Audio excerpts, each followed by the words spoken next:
It's one small step for man, one giant leap for mankind. I have a dream.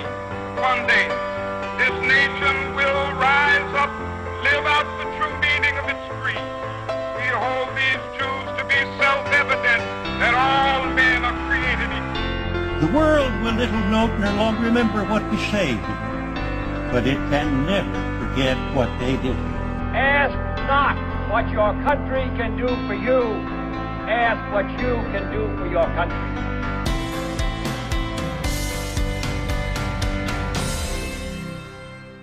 Hello and welcome to Eccentric Earth, the podcast where I, your host Amy Walker, delve into stories from across history with a guest who has no idea what the topic's going to be. This week is a bit of a special episode though, because this is actually our 1 year anniversary. So I'm trying something a bit different. I've got in more than one guest. The plan was for 3 guests, but Chris Haig had to bail, but joining me tonight is Han and Addie. Hello. Hi. I like the fact that you shamed him by name, man. Yeah.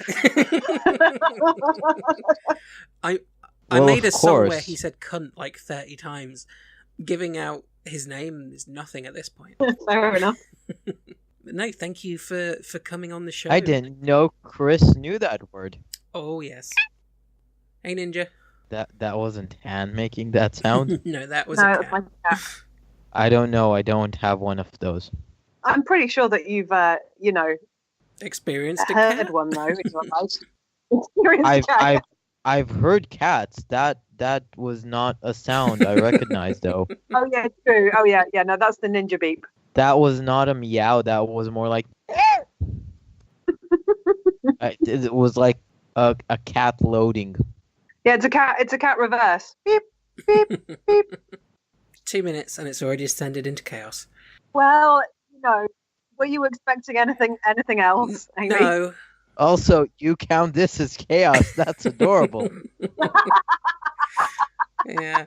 I knew getting multiple guests into one episode is asking for trouble, and no. That was not especially. your mistake. Yeah, that was your mistake. Yeah, it's me and Adi that's the issue.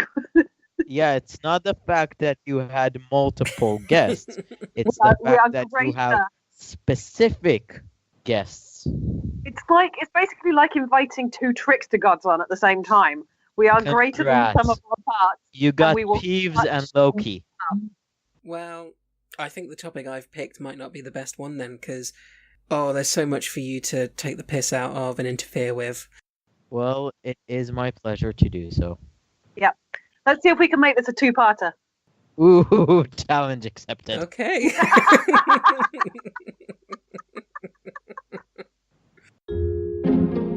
This podcast is part of Britpod Scene, an independent network of uniquely British podcasts that's always growing. Check out BritpodScene.com or BritpodScene on Twitter to find out more. Lafayette Hubbard was born on March 13th, 1911, in Tilden, Nebraska. He was the only child of Ladora and Harry Hubbard. In 1917, Lafayette's father rejoined the Navy to serve in World War I. Following the war during the 1920s, the Hubbards repeatedly relocated around the United States, including San Diego and Seattle. During this period, Lafayette was an active Boy Scout and earned the rank of Eagle Scout in 1924, just 2 weeks after his 13th birthday. Mazel tov? Yeah, are we meant to applaud that? Is that a? I don't know. I don't know. It might be impressive, so it was included. It's like, congrats, you're a man now, or an eagle. Yeah, it's congrats in a very American way. In 1927, Lafayette's father was sent to the U.S. Naval Station in Guam. Ladora accompanied her husband, while Lafayette was placed in his grandparents' care in Helena in Montana to complete his schooling. That same year, before school began, Lafayette and his mother travelled to Guam so that he could visit his father. The trip consisted of a brief stopover in a number of Chinese ports before travelling on to Guam, where he stayed for 6 weeks before returning home. He recorded his impressions of the places he visited and disdained the poverty of the inhabitants of Japan and China, who he described as gooks and lazy and ignorant. Oh, Hooray! Well, suck it up, snowflake. I think it's important that you guys understand early on, this is not the hero of the story. Oh, I figured that one out pretty fast. Well, hang on a minute, Amy. Hang on a minute. It depends what side you're on, surely. I'm sure some people regard this person as a hero. After his return to the United States in September, Lafayette enrolled in Helena High School, where he contributed to the school paper, yet achieved poor grades. I wonder why. He abandoned school the following May and went back west to stay with his aunt and uncle in Seattle. He eventually joined his parents in Guam in June 1928. His mother took over his education in the hope of putting him forward for the entrance exam to the United States Naval Academy. Back in Guam, Lafayette spent much of his time writing dozens of short stories and essays and failed the Naval Academy entrance exam. Well, I mean, it's not really a surprise. Yeah, he has no interest in the Navy. This is what his parents are after. Plus, did, fail high school. So. You can't fail if you quit. I'm pretty sure quitting inherently means failure. No. Yeah, I'm with the D on this side. If you quit, there is no option for success. Yeah, you haven't passed by quitting. Your only immediate option upon quitting is literally failing. In September 1929, Lafayette was enrolled at the Swaverly Preparatory School in Manassas, Virginia, to prepare him for a second attempt at the entrance examination. However, he was ruled out of consideration due to his nearsightedness, finally putting an end to any prospect of a naval career. He was instead sent to Woodward School for Boys in Washington, D.C. to qualify for admission to George Washington University. I'm sorry, is there a reason that the school for boys is called Woodward? Is that supposed to indicate something? I think you might have answered your own question. Yeah. It's a school for making packers. If anyone doesn't know what a packer is, please Google it. He successfully graduated from school in June 1930, and entered the university the following September. He studied civil engineering during his 2 years at George Washington University at the behest of his father. Well, Daddy knows best. During his final semester, he organized an expedition to the Caribbean for, quote, 50 young gentlemen rovers. I'm sorry, what? He organized an expedition for 50 young gentlemen rovers. This was to be aboard a schooner starting in June 1932 called the Caribbean Motion Picture Expedition. Whoa. So is he, just 80 years ahead of his time? Of being I'm just out of college, I'm trying to find myself, I think I'm just going to go somewhere with a camera and make a documentary about the real people there. No. Yeah, I guess he was a little ahead of his time. Was.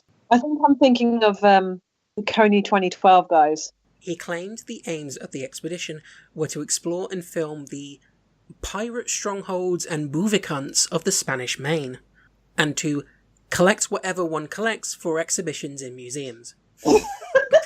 So steal artifacts. Well, he doesn't even know artifacts. It's just collect whatever you collect. Yeah, what are you getting? Stuff and things. Yeah, essentially. I wonder if he'll visit a museum before going just to get an idea of what to nick.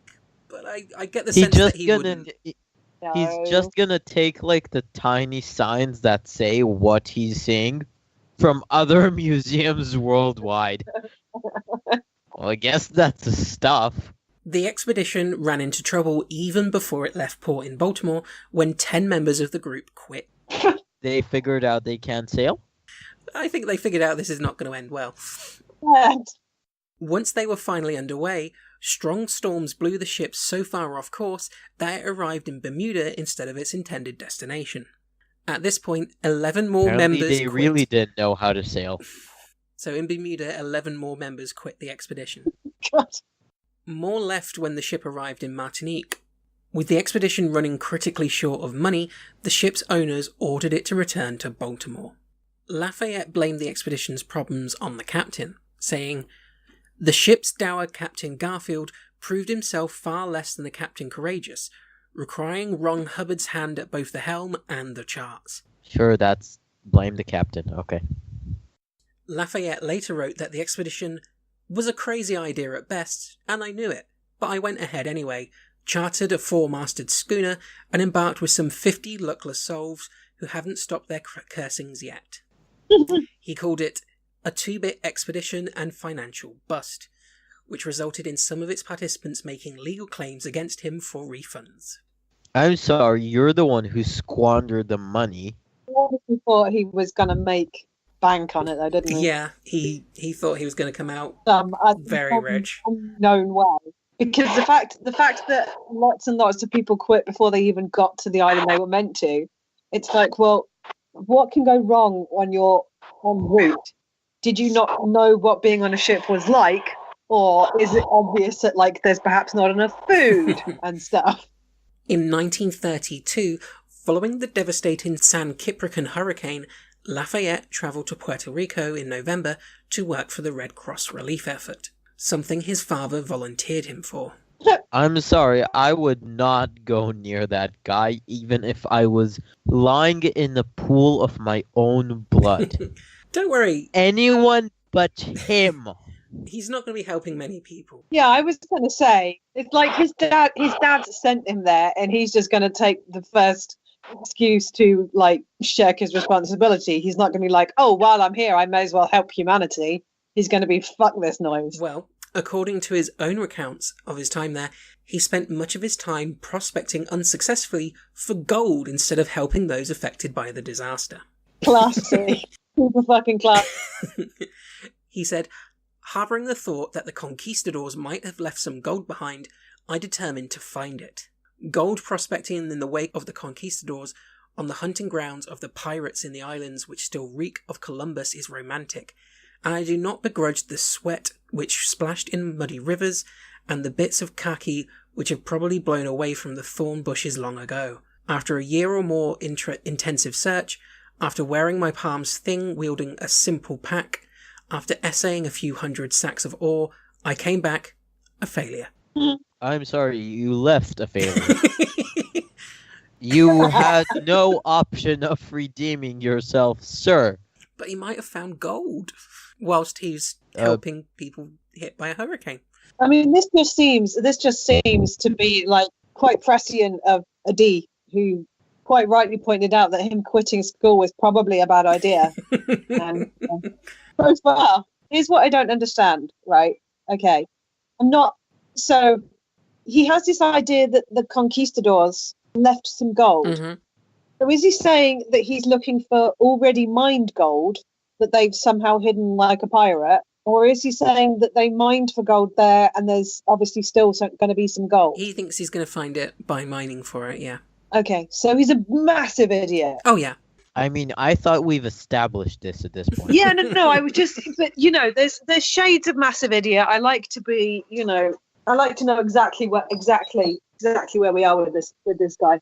During this period, Lafayette continued to write, and 6 of his fiction pieces were published commercially during 1932 and 1933. The pulp magazine Thrilling Adventure became the first to publish one of his short stories in February 1934. Over the next 6 years, pulp magazines published around 140 of his stories under a variety of pen names, including Winchester Remington Colt, Kurt von Rachen, René Lafayette, Joe Blitz, and Legionnaire 148. Oh dear. I gotta say, I like Winchester Remington Colt. I mean, to say it's on the nose. The fact that it's 3 names, it really pushes it from silly into that's just too far. If it was Winchester Colt, it's like, yeah, it's silly, but I can go for it. But he still seems way ahead of his time, though. Although he became known for his fantasy and science fiction stories, he wrote in a wide variety of genres, including adventure fiction, aviation, travel, mystery, western, and even romance stories. His first full-length novel, Buckskin Brigades, was published in 1937. What? That sounds like an erotic novel, and a bad one at that. It sounds like the one you see near the register when you're at the grocery store, and it has a very photoshopped looking man on it with like his shirt ripped open or something. No, there's no one with their shirt off in the cover. There, you saw the cover? Yeah, it's a Western novel. See, all you have to do is add the cowboy hat, and it's a man with like jeans and a big belt buckle. Oh, am I missing a picture? If you Google Buckskin Brigades, there's some pictures. Although I will ask, do either of you two know who this is? No. I have an idea. Okay, well, don't Google it then, because if you Google the image, it will give away who this is. I might be way off. Okay. Oh, hang on a minute. Oh no, I've just completely clicked. It's not who I thought it was, but I've just worked out who it is. Okay. But that's cool. Yeah, that's why I was just checking before you Googled it, in case you went, oh, it's so-and-so before the reveal, I guess. There's no real reveal. At some point, it'll all fall into place for Addy, because, Addy, you know who this person is. Is he evil? Oh, yes. We'll get there. So, he became a highly idiosyncratic writer of science fiction after being taken under the wing of editor John W. Campbell, who published many of his short stories and also serialized a number of his well-received novelettes that he wrote for Campbell's magazines, Unknown and Astounding Science Fiction. Those were the names of the magazines? Yep. Unknown? Mm-hmm. It's the 1930s. It's very pulpy. They're schlocky. going for the mystery? Science fiction newsletter, and I'm assuming it's pronounced this way, Zignals, because it's written like signals, except they've replaced the S at the beginning with an X. So, science fiction newsletter Zignals reported that Lafayette wrote over 100,000 words a month during his peak. His literary earnings helped him to support his new wife, Margaret Polly Grubb. That's the whole name. That's one woman. Margaret Grubb. No, she was nicknamed Polly because all these stories, people have one name and their nickname is something completely different, always. So she's called Margaret, we'll How call do her you Polly. get from Margaret to Polly? Oh, God knows. I mean, I sort of understand Peggy. Sort of. Madge, maybe? But, I don't understand. But Polly. I don't understand Margaret to Peggy, and my grandma was a Margaret to Peggy. I think maybe Margaret shorts to Meg and then Meg to Peggy. I sort of understand it only because of Agent Carter, which is a great show and it should have been renewed for a third season. Yes. Fuck them. Definitely. I didn't watch season 2 because I really didn't like the end of season 1. Season 2 is good, but it ends in a way that you'll never get a reconciliation, so now it's not that good. Well, yeah, because they just canceled it and it's wrong, and I miss Haley Atwell so much. She's so good. If someone can send me Haley Atwell. Oh, the DM me. Actual Haley Atwell, the actress. Yes. Oh, okay. Please, no one send a human being to Addy. Please. Let's someone check on that. Send me Haley Atwell. Oh, that would be like The only person who is Yeah. the only person who is allowed to send you Haley Atwell is Haley Atwell. Yeah. Haley Atwell. If you listen to this podcast, please message me. And and also please tweet about this podcast because we could really do with some more numbers, and that would be Yeah. You're like pretty famous, so that would be cool. Yeah. Also, we just love you. Backtracking a little bit to the other Margaret. Polly. Yeah, Margaret Polly. So she was already pregnant when she married Lafayette in April 1933, but had a miscarriage shortly How after. Scandalous. Well, you say that, but it was against society, but premarital sex was around a hell of a lot longer than people thought. It happened all the time. Well, Yeah. I'm highly aware. Like sex existed like way before marriage, so I assume Yeah, but the whole thing premarital of sex. it wouldn't have happened back then. It was a scandal. It's like, no, it's probably pretty common. Yeah, it's just like socially. It doesn't matter though, because she miscarried, so no out of marriage baby. But she became pregnant again a few months later.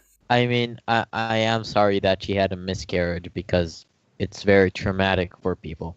Yeah. Well, she's pregnant again now, so hopefully this one will go a bit better for her. Okay.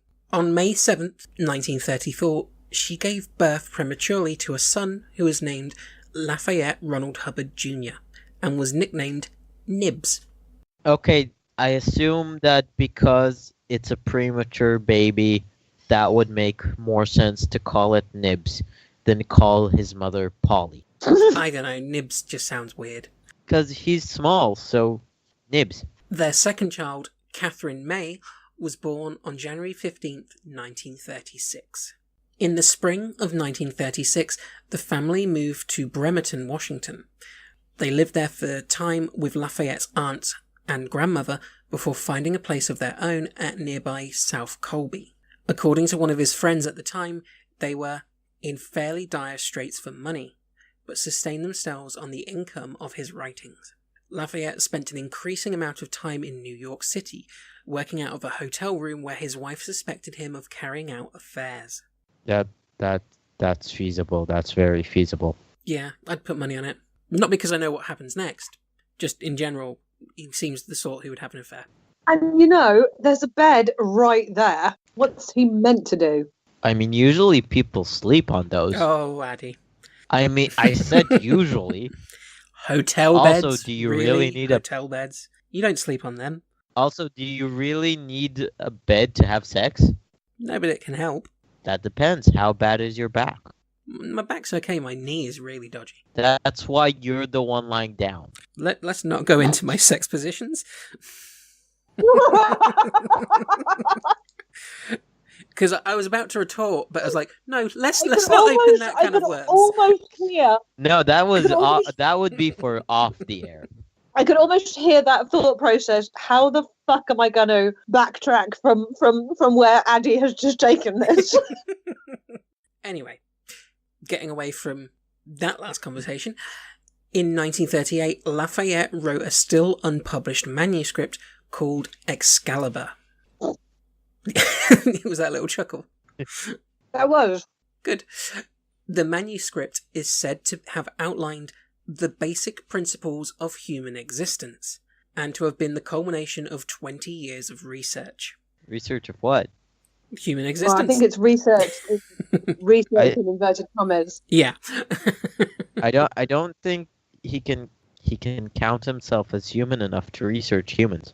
According to a contributor to Astounding Science Fiction magazine, Lafayette told a 1948 convention of science fiction fans that Excalibur's inspiration came during an operation in which he died for 8 minutes. This was actually a dental extraction performed under nitrous oxide, a chemical known for its hallucinogenic effect. Well, did his brain become better after dying for 8 minutes? There's not even any evidence that he died. Yeah, I think you don't die for 8 minutes and come back.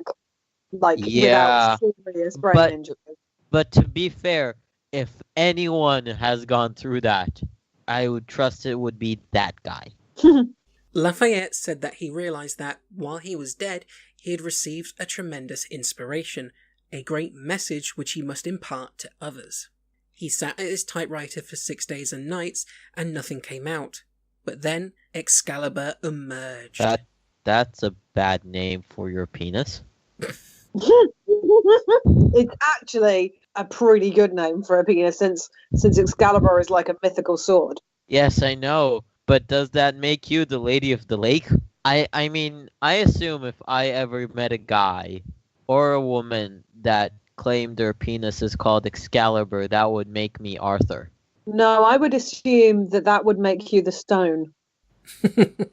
It's a reverse King Arthur. So basically, this person is putting the sword into the stone. Oh, yes. So does that mean the stone had a pre-made slot for the sword? No, so I are thought we the still whole on a sex metaphor here? Because sort of. There is a pre-made slot for a penis, yes. No shit, Sherlock. There is a pre-made. There are several if you utilize the human body in the right way. I was going to say there's a few, you know. Wow. Do you know what, Amy? I don't even know if you were being completely serious, because you did that so fucking deadpan. I like utilizing deadpan at the right moments. Yeah. And if you're lucky, she likes utilizing Excalibur in the right moments as well. How is it we're talking about a Nutjob's book and it's got back to sex again? I don't know. Because we have dirty minds. Yeah. Arthur J. Burks, the president of the American Fiction Guild, wrote that an excited Lafayette called him and said, "I want to see you right away. I have written the book." And then it took him 8 months to get the letter. Oh god, yeah, back in the day. It's still the same now. No, now you just text something. I mean, not if you want to be extra. Sorry, I'm sorry. I'm gonna have to end the podcast here Why? because Adi just said that writing a handwritten letter is extra. No. I said writing that specific message via mail these days would be extra. I love snail mail. It's awesome. Okay. I have pen pals, and it takes me like 2 months to get a letter. But I still love the fact that I have physical handwritten letters. I mean, Do you know usually what? sometimes I can't read all of it because it's hard. But, that's usually my prerogative and not theirs. I have a theory about this. Okay. Well, because I think that people do still get a great deal of satisfaction from writing and receiving letters through snail mail. And I wonder if it harks back to, like, when you're a kid, you only ever get exciting post. It's only ever Christmas cards, birthday cards, and letters from friends. Wait, And then as you get what is older- this Christmas card shit? Okay, sorry. Hanukkah, do you do cards for Hanukkah? Not really. Okay. We apologize. we do looking yearningly at Christmas shit. That's our tradition. I apologize for being culturally insensitive. Damn you. I know. But as you get older, the ratio of fun post to boring post shifts and shifts and shifts and shifts until you get to a certain point where it's basically like, 90% bills and 1% cool stuff. Yeah.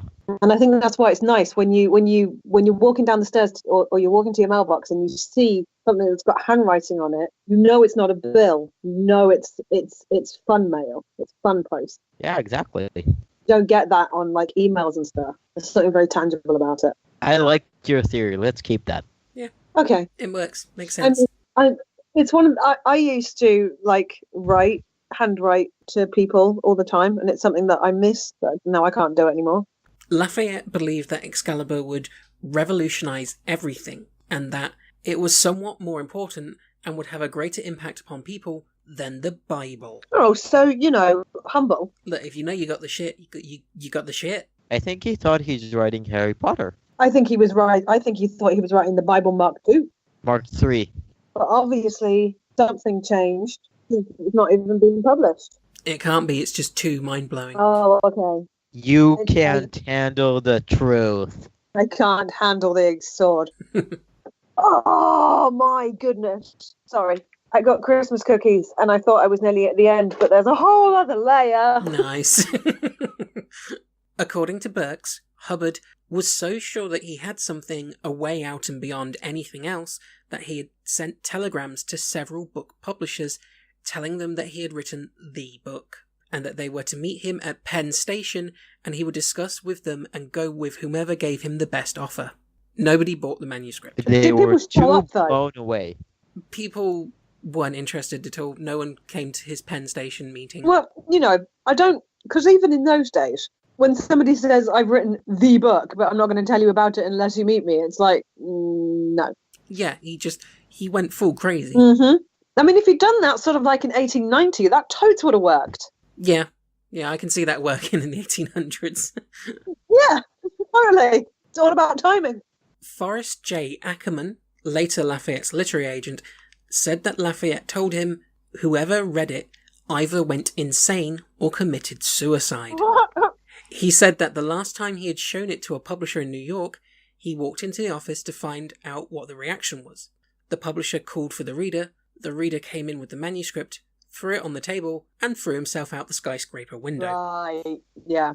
Definitely That seems legit. happened. Yeah, I have found no record of that happening. I looked for a newspaper report, some sort of... No, that's just his anecdote. So it completely, definitely happened. Everyone who read it went crazy and killed themselves. I think that's just because it was such a god-awful writing. They were like, fuck this. I cannot read anything worse. I don't want to live in this world anymore. In February 1940, Lafayette joined the Explorers Club on the strength of his claimed explorations in the Caribbean. That one that failed. He persuaded he persuaded the club to let him carry its flag on an Alaskan radio experimental expedition to update the US Coast Pilot Guide. He was to travel to the coastlines of Alaska and British Columbia and investigate new methods of radio position finding. The expedition consisted of Hubbard and his wife aboard a 2-mast boat called Magician. That's actually a great name for a boat. In a November 1940 letter to the Seattle Star newspaper, he said that the expedition was plagued by problems and did not get any further than Ketchikan, near the southern end of the Alaskan Panhandle, far from the Aleutian Islands. Magician's engine broke down only 2 days after setting off. The Hubbards reached Ketchikan on August 30th, 1940, after many delays following repeated engine breakdowns. The Ketchikan Chronicle reported, making no mention of the expedition, that Lafayette's purpose in coming to Alaska was twofold. One to win a bet, and another to gather material for a novel of Alaskan salmon fishing. Not another novel. Having underestimated the cost of the trip, he did not have enough money to repair the broken engine. He raised money by writing stories and contributing to the local radio station, and eventually earned enough to fix the engine, making it back to Puget Sound on December 27th, 1940. 6 months after setting out. I imagine that he just came and gave people like his stories and they paid him to stop. If it makes you money, it makes you money. After returning from Alaska, Lafayette applied to join the US Navy. Again? Yeah. The Navy there. What the fuck, dude? They didn't want you. Well, also, he can't because his eyesight is bad. So he loopholed his way in.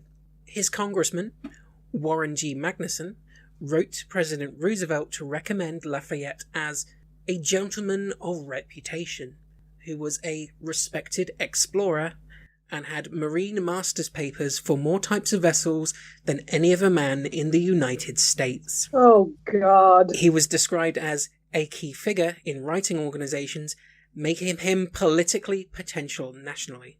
The congressman concluded, "Anything you can do for Mr. Hubbard will be appreciated." His friend, Robert McDonald Ford, by now a state representative for Washington, sent a letter of recommendation describing him as one of the most brilliant men I have ever known. It called him a powerful influence in the Northwest and said that he was well known in many parts of the world and has considerable influence in the Caribbean and Alaska. So is Hubbard just like a really, really good bullshitter? Yeah. Or is he paying for people to say this? No, He's just like, give me back the stories and then you don't have to pay me anymore. He's just a master of lies. The letter also declared that, for courage and ability, I cannot too strongly recommend him. Ford later said that Lafayette had written the letter himself. He said, "Surprise! I don't know why Ron wanted a letter. I just gave him a letterhead and said, hell, you're the writer, you write it." Oh, wow. Surprise!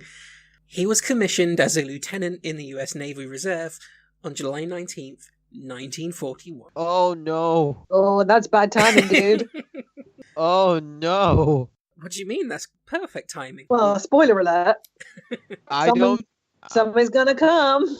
Most of his military service was spent ashore in the continental United States on administrative or training duties.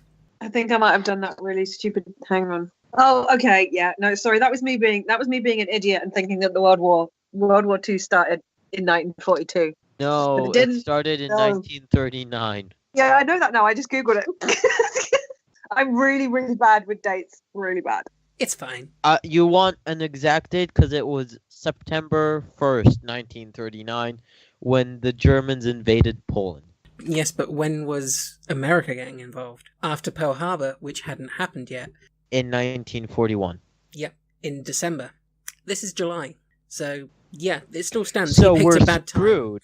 He served for a short time in Australia, but was sent home after quarrelling with his superiors.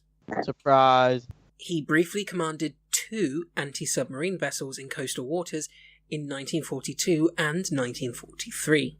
After he reported that his vessel, the PC-815, had attacked and sunk 2 Japanese submarines off Oregon in May 1943, his claim was rejected by the commander of the Northwest Sea Frontier.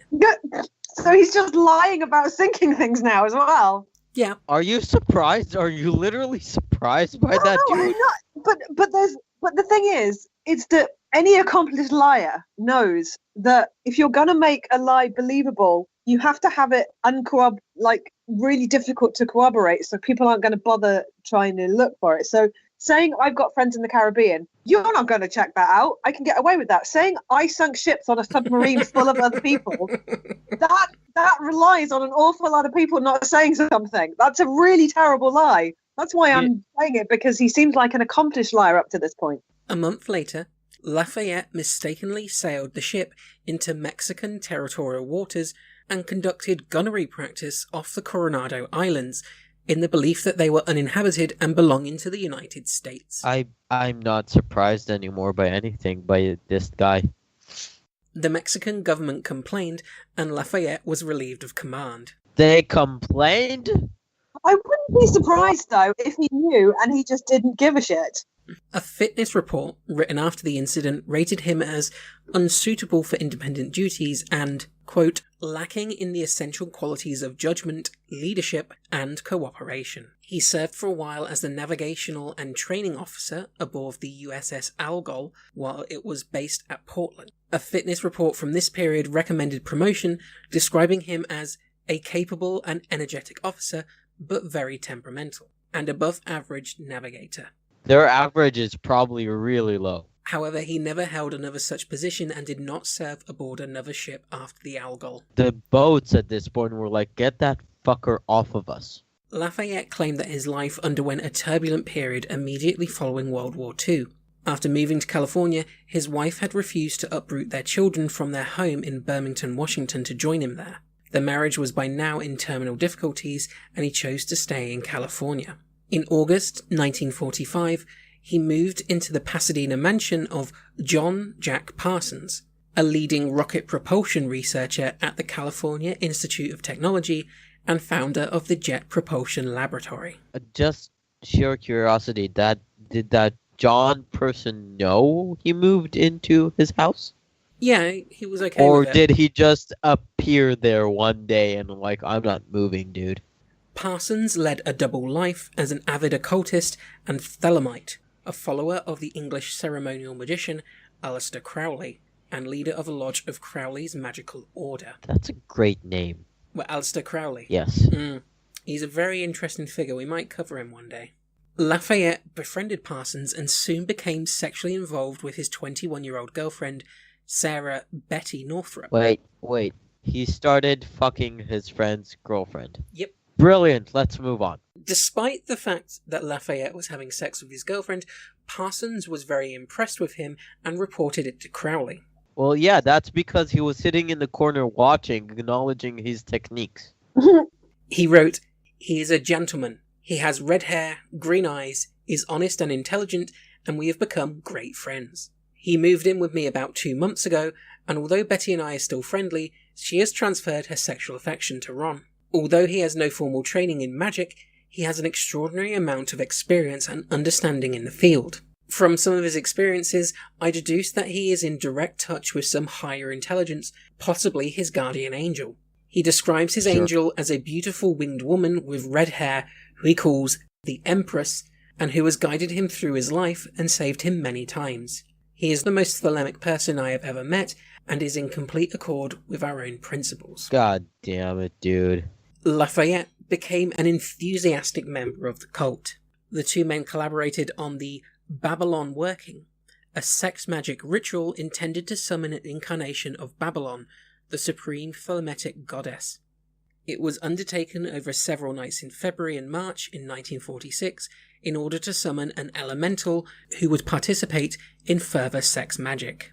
It was described by a cult member who was present as Parsons used his, and this bit's in quotations, magic wand to whip up a vortex of energy so the elemental would be summoned.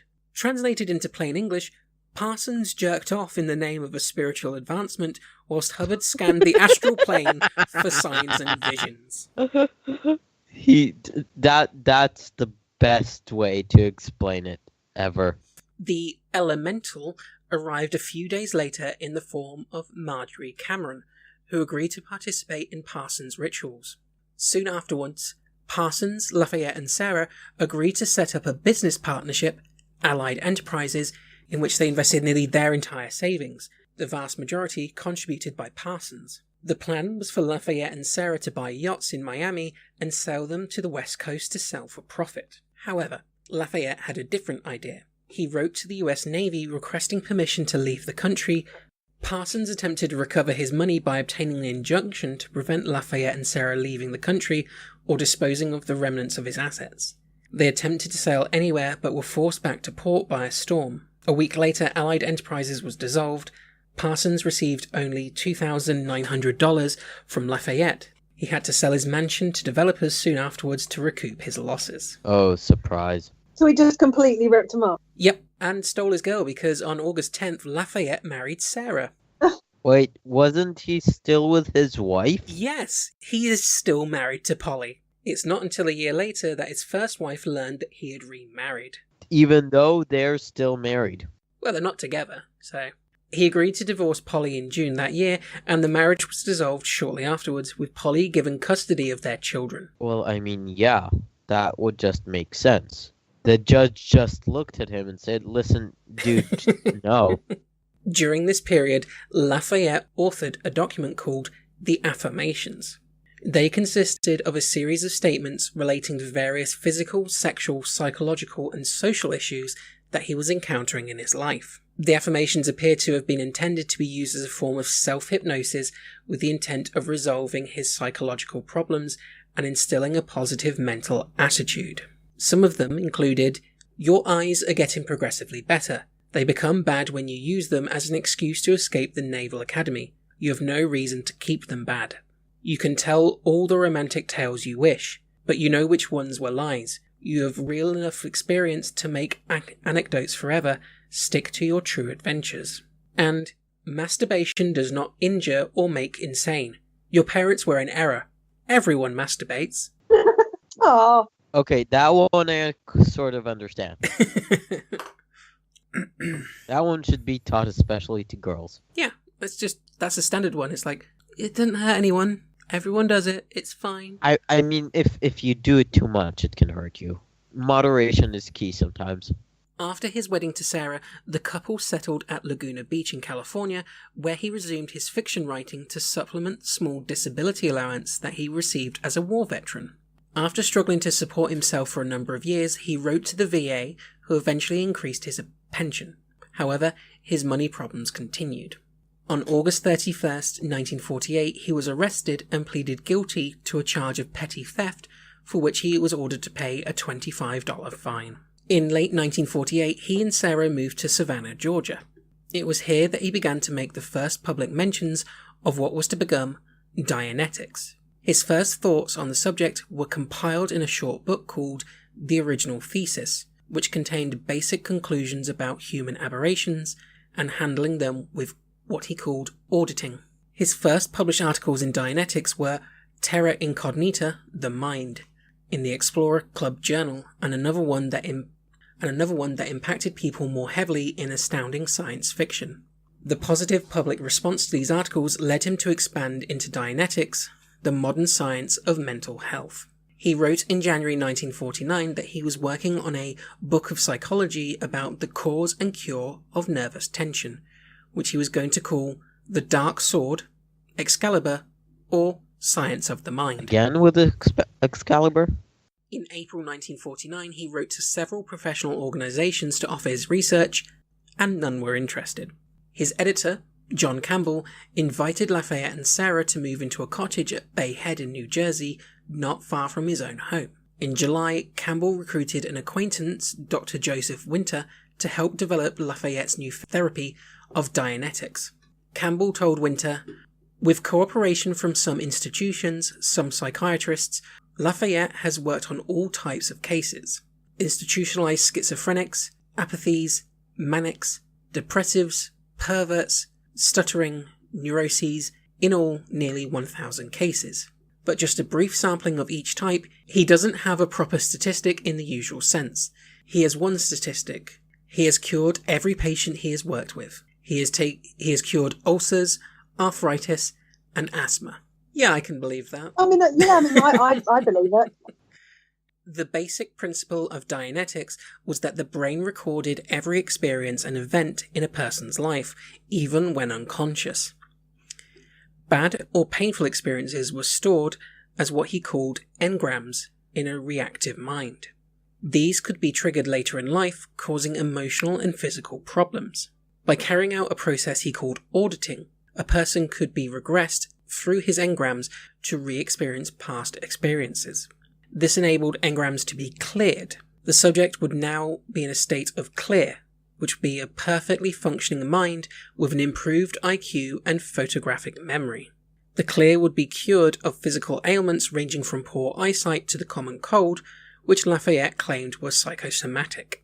So he's claiming that every problem with a person is based on poor memories, and he's found a way of getting rid of them to cure everything. So go to therapy. Just go to therapy. Well, this was sort of like pre that idea. Okay, to be fair, therapy existed before this guy was born. Yeah, at but this point, Freud was looking at him like, dumb motherfucker. Sorry. Yeah, but this particular person was anti-psychiatry. He wanted to create this method of therapy, of psychotherapy, that was completely opposite to what the establishment meant. What I meant was what I meant was therapy hadn't been invented. I meant people didn't go to therapy as a general rule.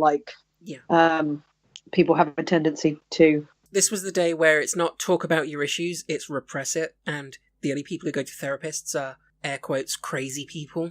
Which I'm all for. I like crazy people. Otherwise, I wouldn't be friends with you guys. True that.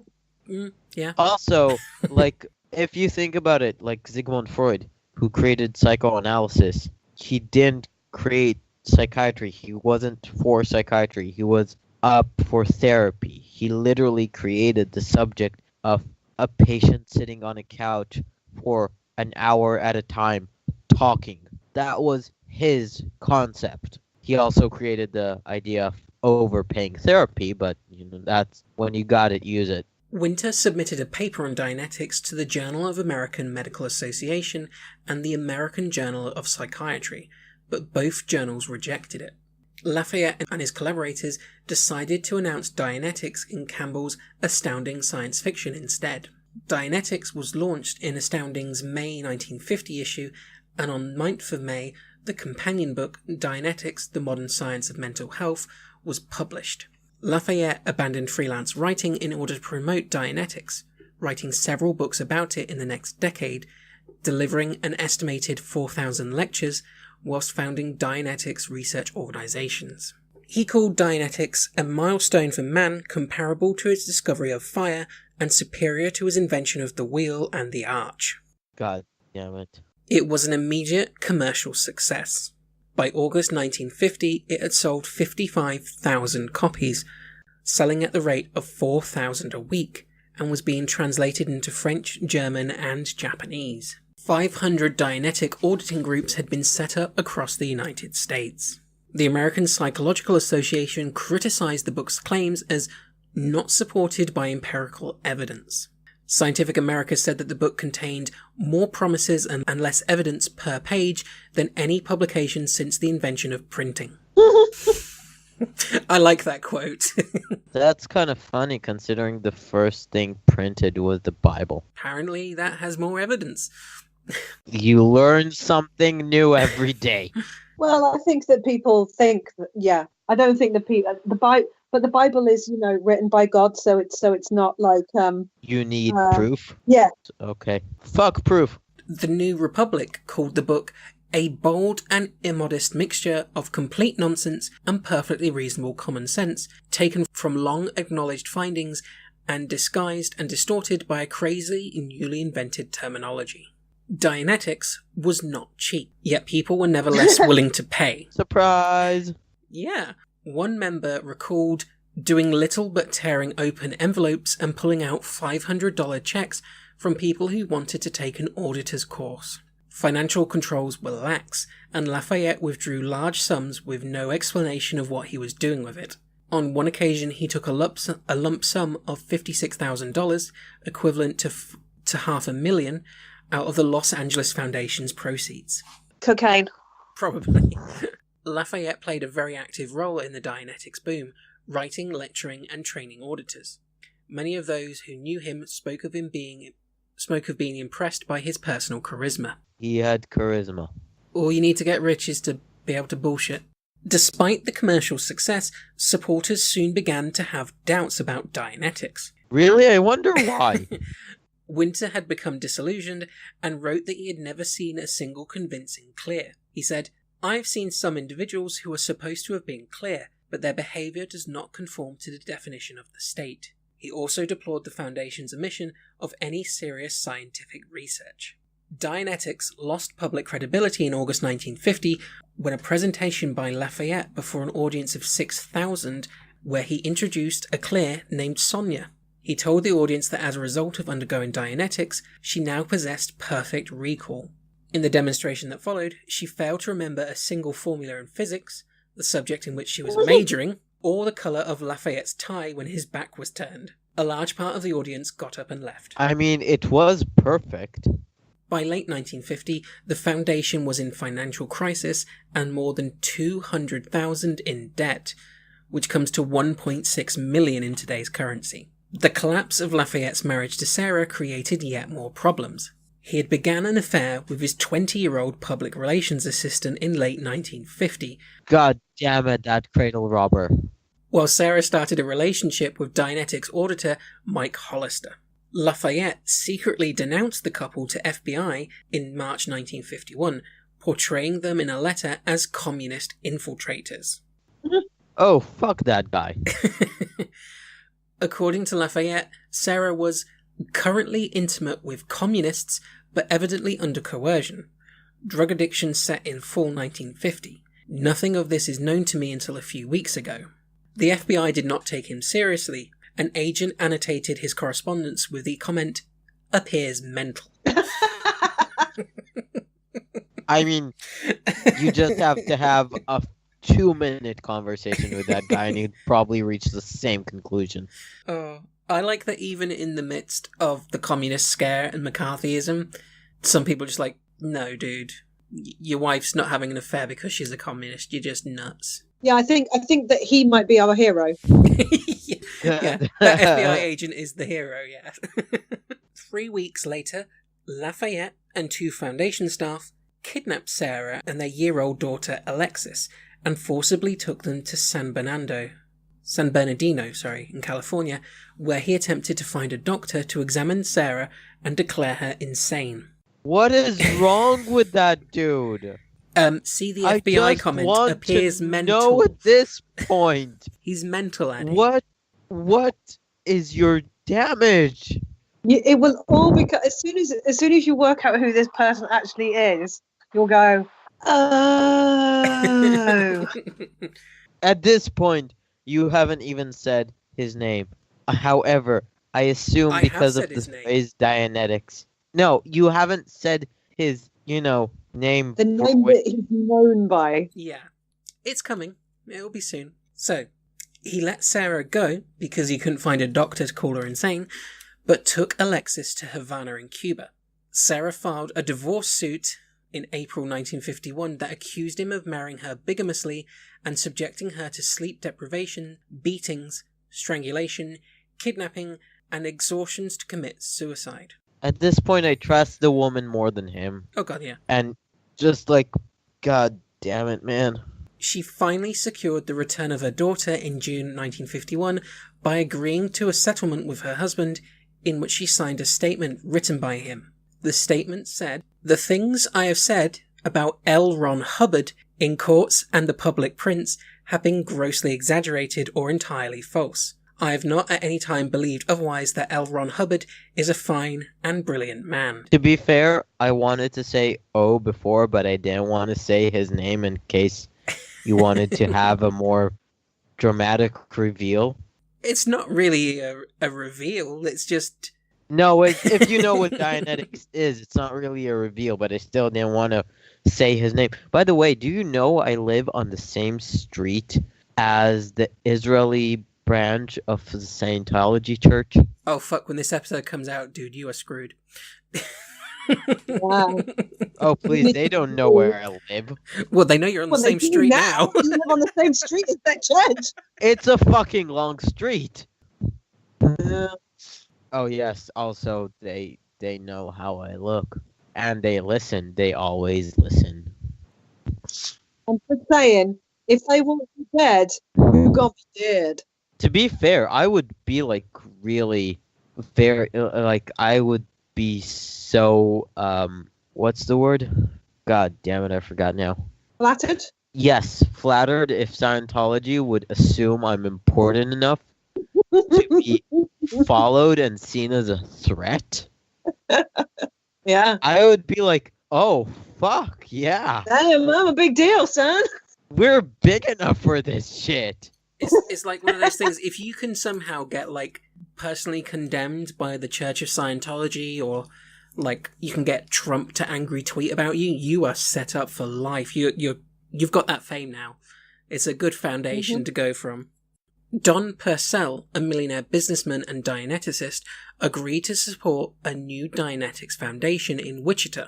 His collaboration with Lafayette ended after less than a year when they fell out over the future direction of Dianetics. The Wichita Foundation became financially non-viable after a court ruled that it was liable for the unpaid debts of its defunct predecessors. The ruling promoted Purcell and other directors of the Wichita Foundation to file for voluntary bankruptcy. Lafayette immediately resigned and accused Purcell of having been bribed by the American Medical Association to destroy Dianetics. He established a Hubbard College on the other side of town where he continued to promote Dianetics while fighting Purcell in the courts over the Foundation's intellectual property. 6 weeks after setting up the Hubbard College and marrying a staff member, 18-year-old Mary Sue Whipp, Lafayette closed it down.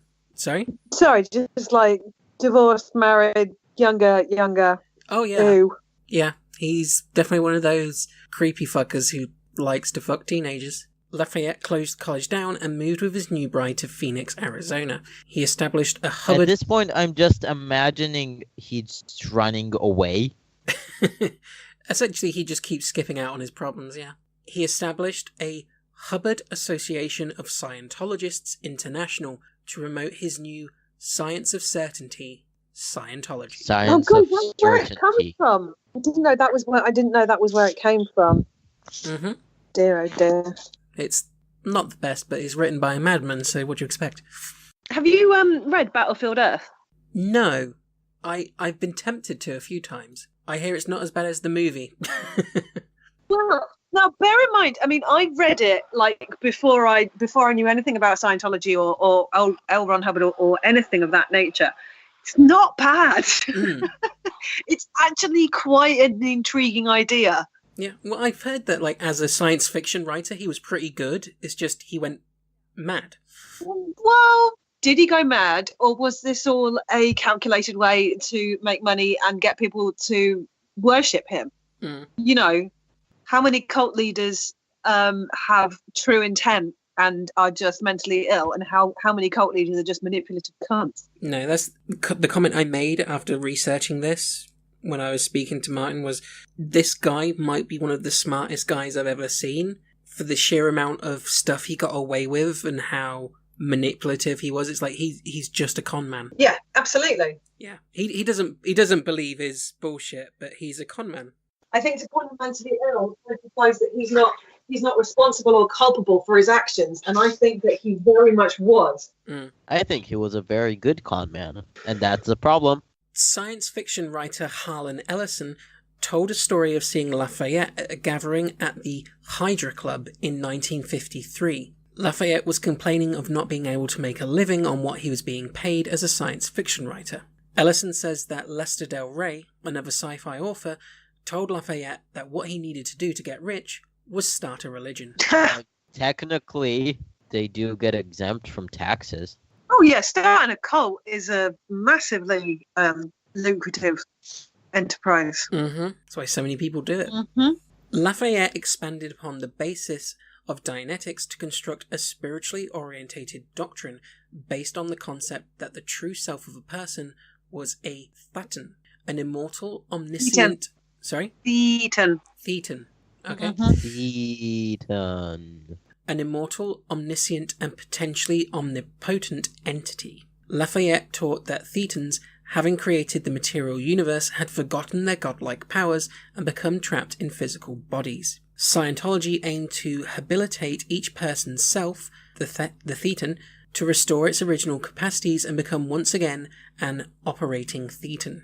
Lafayette promulgated Scientology through a series of lectures, bulletins, and books such as A History of Man and Scientology 88008. That Weird title.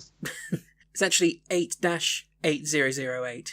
Isn't that something to do with... because I'm pretty sure the lore is that the Thetans were here like millions and millions of years ago, and then like there's something to do with like being killed by volcanoes or something. Yeah, and it might be a date. It might be a date reference or something.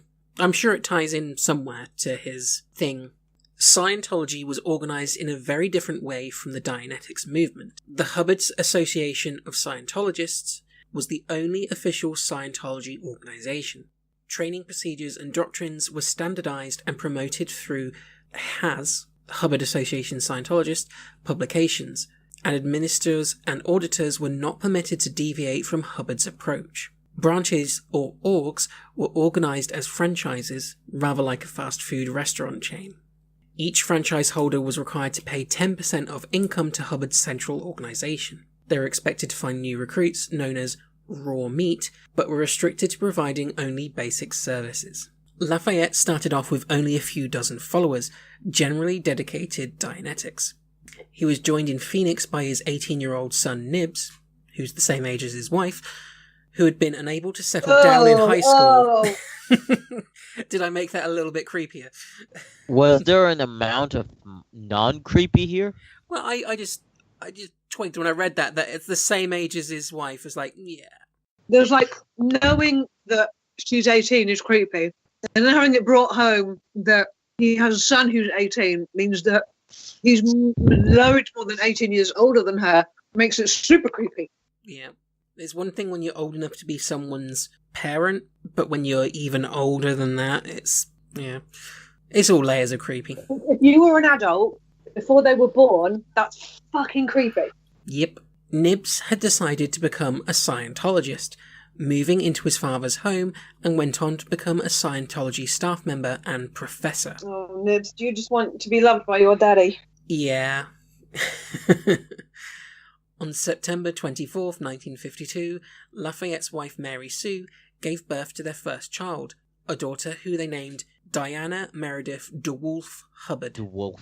Yep. And probably after the goddess Diana as well. Yeah, yeah. Which part of her name was DeWolf? He just liked DeWolves. In it.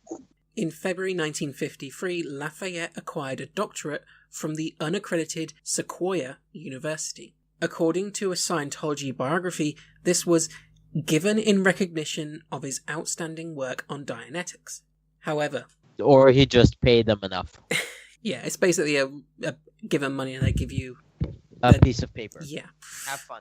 The British government concluded in the 1970s that Sequoia University was a degree mill, operated by a chiropractor. Ironically, still more valuable than a Trump University degree. Yep. I mean, at least you get a piece of paper at the end of it. Trump University just takes your money. Yep. British government officials noted in a report written in 1977 saying, "It has not and never had any authority whatsoever to issue diplomas or degrees, and the dean is sought by the authorities for questioning." A few weeks after becoming Dr. Hubbard, Lafayette wrote to Helen O'Brien, who had taken over the day-to-day management of Scientology in the United States. He proposed that Scientology should be transformed into a religion. Instead of a cult. Well, at this point, it's I don't know what it would be classed at. I'm not entirely sure. Because do Scientologists believe in the Judeo-Christian God alongside all their mumbo-jumbo shit? Is it more like, the Mormons, where it's like it's Christianity, but it's wacky Christianity? Or is there a whole... Wait. Is there a non-wacky Christianity? Well, okay, no, sorry. When I say sorry. No, let me rephrase that. No, all Christianity is wacky. All religion is wacky. But what I mean is there is like the traditional Catholic Protestant Christianity, and then there's the whole Mormon, we invented a prophet, but only we believe in him, kind of wacky. As far as I'm aware, and I've not looked too deep into Scientology itself, because I do want to cover Scientology as its own separate episode, it's not based on like Christian teachings as like a foundation the way Mormonism is. I think it's its own complete separate thing. I wonder who the deity is. Or is the deity yourself, because you're a thetan and you're a godlike being? Yeah, as far as I'm aware, I mean, it's about unleashing your inner god and becoming a higher power, so there isn't a one god. I could be wrong. Technically, you are part of a bigger god. So there is sort of one god, and you are a fragment of that god. In Scientology? Yes. And it's just a made up, it's a deity that is only a deity of Scientology. They haven't stolen their deity from another religion. I assume it's... Thetans are all gods, or godlike beings, and all humans are thetans trapped in human bodies, and you've got to basically learn to free yourself before you die and become reincarnated again. And yeah, so there's no one god, it's just a pantheon of everyone's a god, but we can't be gods because we're trapped as humans. Just very curious, and if you don't know the answer to this question, I completely understand. Are they transphobic, Scientology? I have no idea, but probably. Because they are very homophobic. I was just thinking that since their whole religion is based on them transforming to who they're meant to be, it would be super fucking ironic if they're transphobes. But they're also homophobic, as far as I know. Because all gods are straight. I assume technically God is asexual, but what the fuck do I know about gods? Wait, I do know about gods. It's the one Titan thing I don't know about. I can't see an easy answer straight away. It's something I'd have to look into. O'Brien was not enthusiastic about this idea and resigned the following September, claiming to be worn out by work. She criticised Lafayette for creating a temperate zone voodoo in its inelasticity, inexplicable procedures, and mindless group euphoria. He was fucking them. Only the teenage ones. We know that. Yeah, only the hot ones. On December 18th, 1953, Lafayette incorporated the Church of Scientology, Church of American Science, and Church of Spiritual Engineering in Camden, New Jersey. What did New Jersey do to him? The Scientology franchises became Churches of Scientology, and some auditors began dressing as clergymen, complete with clerical collars. Oh, come on!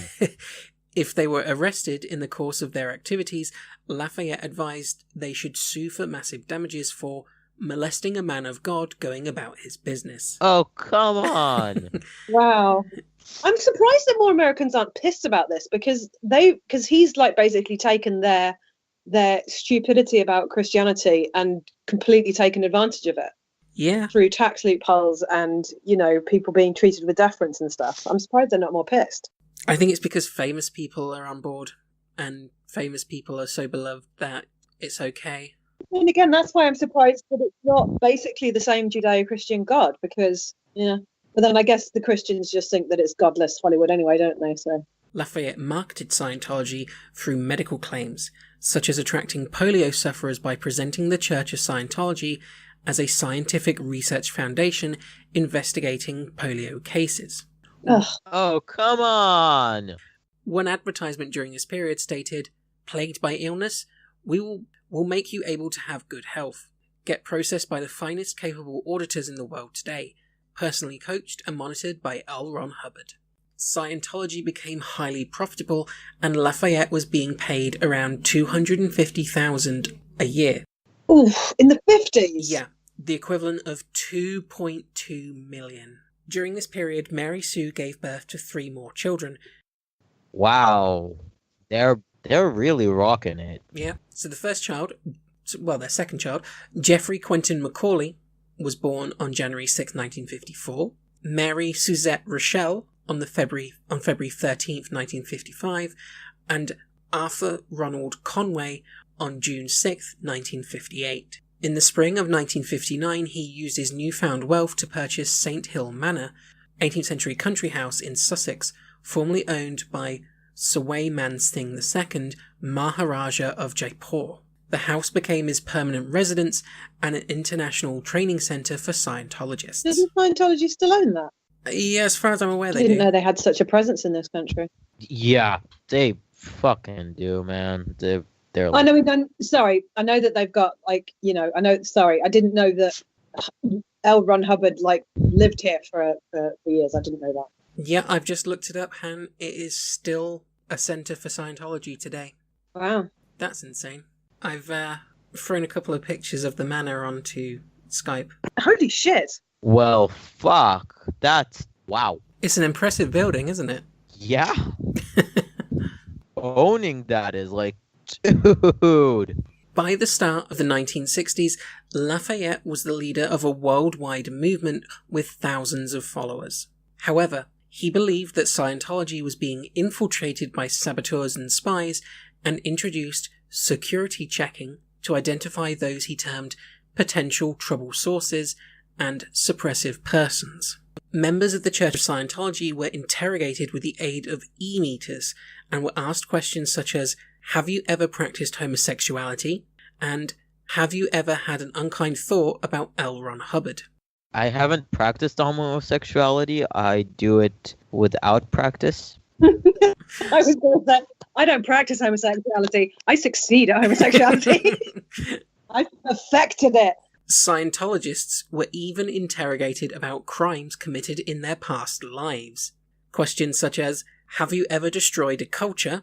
Did you come to Earth for evil purposes? And, my personal favourite, have you ever zapped anyone? Zapped? Zapped.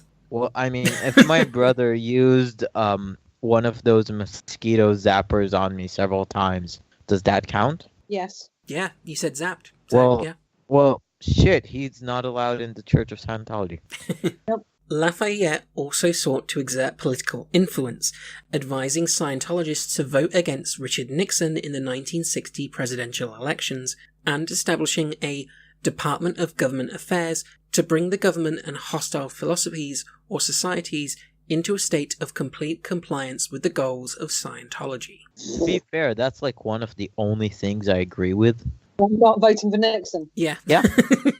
Yeah, we got to give him that one. That was a good one. The US government was aware of his activities. The FBI had a lengthy file on him, including a 1951 interview with an agent who considered him, air quotes, a mental case. Again, the FBI are spot on. Same agent. It's the same agent. Police forces in a number of jurisdictions began exchanging information about Scientology, which eventually led to prosecutions. Which for the 50s was insane, because police jurisdictions did not share stuff. They still don't really like sharing stuff. No. In 1958, the U.S. Internal Revenue Service withdrew the Washington, D.C. Church of Scientology's tax exemption after it found that Lafayette was profiting unreasonably from Scientology's supposed non-profit income. The IRS is always the ones who get you. The Food and Drug Administration took action against Scientology's medical claims, seizing thousands of pills being marketed as radiation cures, as well as publications and e-meters. Wow. Scientology was accused of brainwashing, blackmail, extortion, and damaging the mental health of its members in Victoria, Australia. The Victorian state government established a board of inquiry into Scientology in November 1963. Its reports condemned every aspect of Scientology and Lafayette himself. He was described as being of doubtful its sanity, having a persecution complex, and displaying strong indications of paranoid schizophrenia with delusions of grandeur. His writings were characterized as nonsensical, abounding in self-glorification and grandiosity, replete with histrionics and hysterical, incontinent outbursts. The report led to Scientology being banned in Victoria, Western Australia and South Australia, and led to more negative publicity around the world. Australia's on this shit. Yeah. Is Scientology still banned there, do you know? They still have Scientology in Australia. It looks like there are parts of Australia where it's not banned. Ah, so they just banned it from the state. But still, a big chunk of Australia has said no, so that's good. In April 1966, Lafayette travelled to the southern African country Rhodesia, which is today's Zimbabwe, and looked into setting up a base there at a hotel on Lake Kariba, hoping to form a remote safe haven for Scientology. Rhodesia refused to renew his visa, compelling him to leave the country. In July 1968, the British Minister of Health, Kenneth Robinson, announced that foreign Scientologists would no longer be permitted to enter the UK, and Lafayette himself was excluded from the country as a undesirable alien. He'd be proud of that, though. Lafayette took 3 major new initiatives in the face of these challenges. Ethics technology was introduced to tighten internal disciplines within Scientology. It required Scientologists to disconnect from any organization or individual, including family members, deemed to be disruptive or suppressive. Scientologists were also required to write knowledge reports on each other, reporting transgressions or misapplications of Scientology methods. Lafayette promulgated a long list of punishable misdemeanors, crimes, and high crimes. The fair game policy was also introduced, which was applicable to anyone deemed an enemy of Scientology. This is the list that Eccentric Earth wants to be on, yeah? Yeah. In March 1966, he created the Guardian's Office, headed by his wife Mary Sue. It dealt with Scientology's external affairs, including public relations, legal actions, and the gathering of intelligence on perceived threats. As Scientology faced increasing negative media attention, the Guardian Office retaliated with hundreds of writs for libel and slander. It issued more than 40 in a single day. At the end of 1966, Lafayette acquired his own fleet of ships. That sounds dangerous. He established the Hubbard Explorational Company Limited, which purchased 3 ships. The Enchanter, a 40-ton schooner, the Avon River, an old trawler, and the Royal Scotsman, a former Irish sea cattle ferry that he made his home and flagship. Hang on a minute. Are you saying that I only need 4 boats and I have a fleet? Well, this guy's got 3. Okay, I'm just had a quick look. What constitutes a fleet? A fleet is usually a large group of ships, but it can be but it can be any group of vessels, like planes or cars that operate as a unit. So any amount, as long as it operates as a unit, is classed as a fleet. So technically, it could be a fleet of scooters? Yeah. So I have a fleet of cats. Do they operate as a unit? When they're hungry, yeah.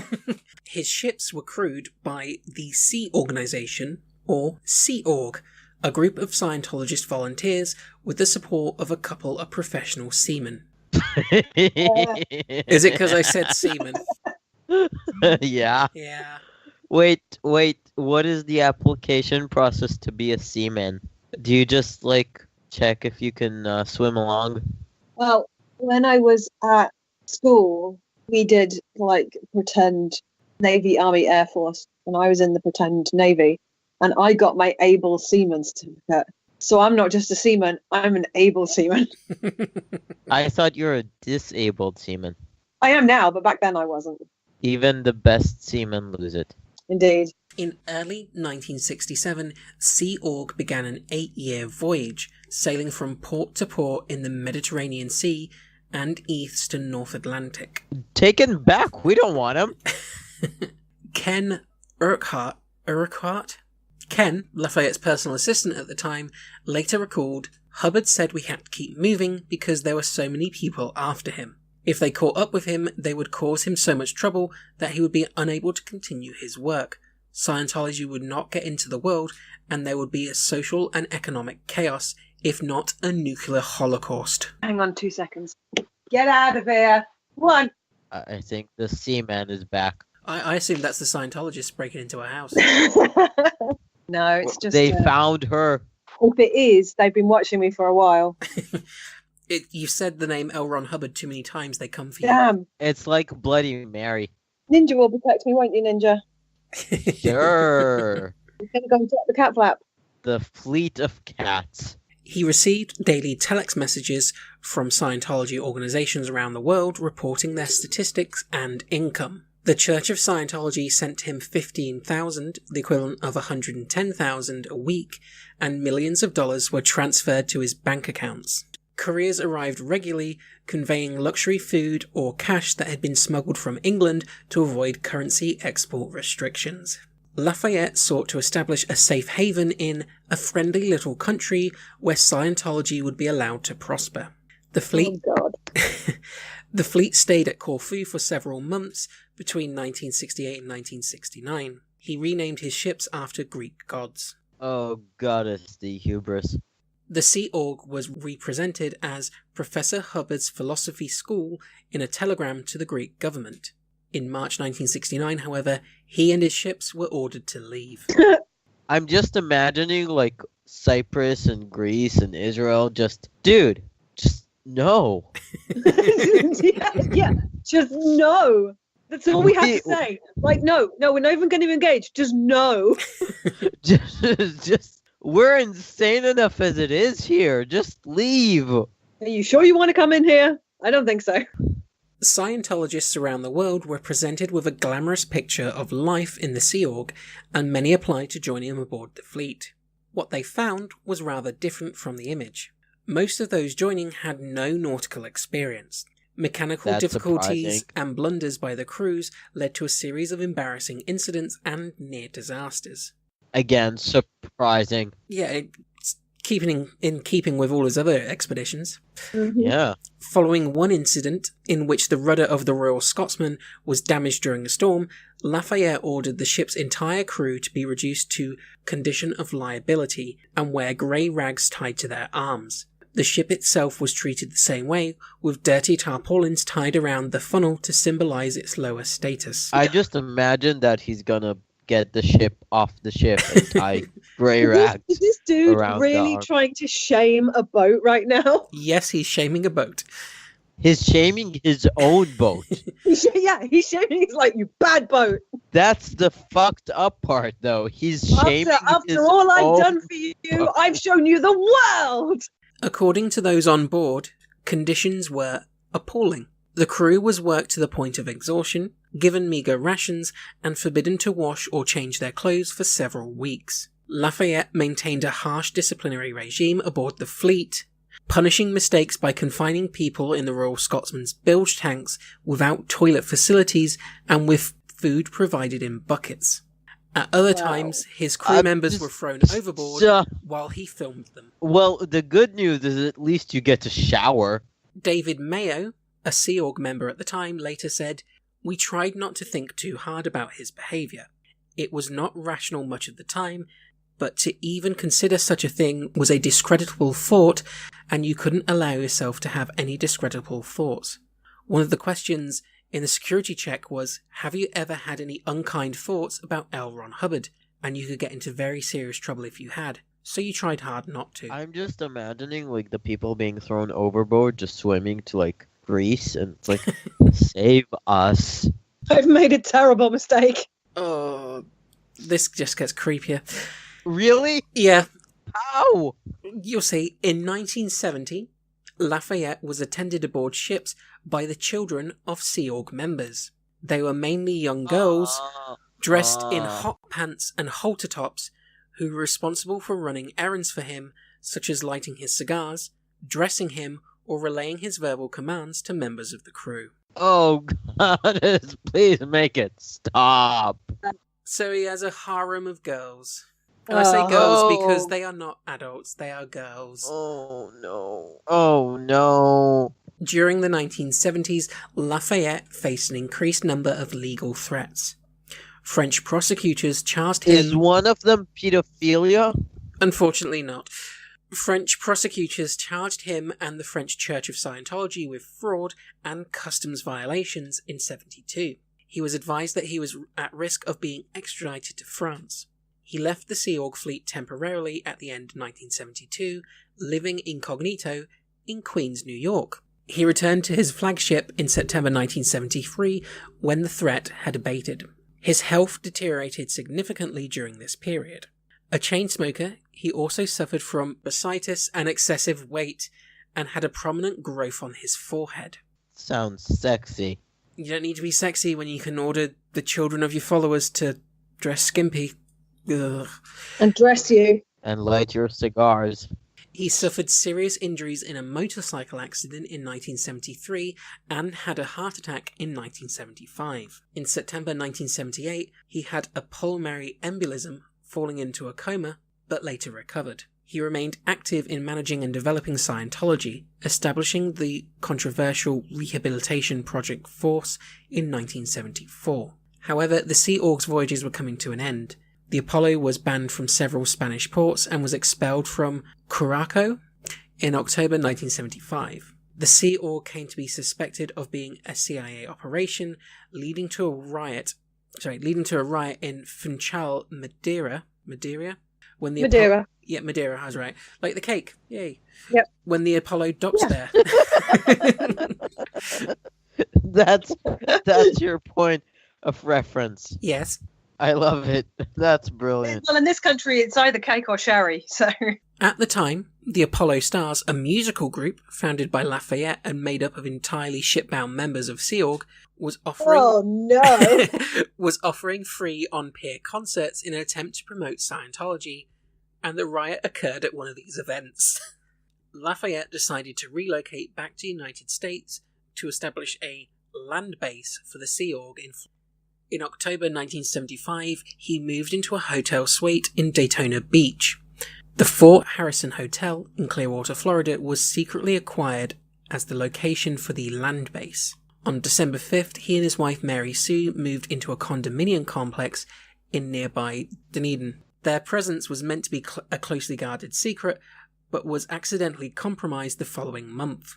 He immediately left and moved to Georgetown in Washington, D.C., accompanied by a handful of aides and messengers, but not his wife. 6 months later, following another security alert, he moved to another safe house in Culver City in California. Oh, wouldn't it just be, like, brilliant if you were, like, disillusioned and you were just like, yeah, I'm just going to keep on calling in security alerts so this dude has to move.